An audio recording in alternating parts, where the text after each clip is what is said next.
Buenas amigos, aqui este simples cantador do Rio Grande, o gaúcho da capital. Eu assisti uns vídeos no YouTube que o Marquito apavorou, a Renata, o Faxinildo, o Xaropinho, o Zezinho Gasolina. Toda essa turma esteve em Itapema, Santa Catarina, onde é uma cidade que eu cheguei a conhecer uma vez.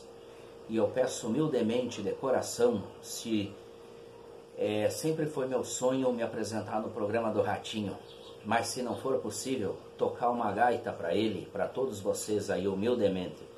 Se me convidarem, eu peço de coração, eu ficarei muito feliz e muito agradecido.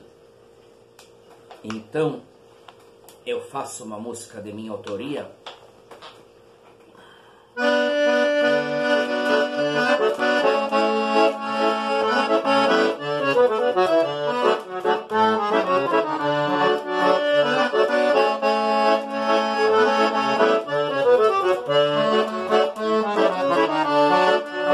Eu sou ginete, eu sou da lida, eu sou campeiro, sou cavaleiro, peleador se for preciso.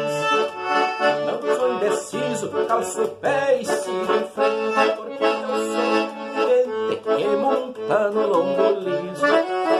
Não sou indeciso, calço o pé e sigo em frente, porque eu sou vivente que monta no lombo liso. Eu sou assim de orgulho, aonde eu chego, fazendo barulho. Eu sou assim de orgulho, aonde eu chego, fazendo barulho.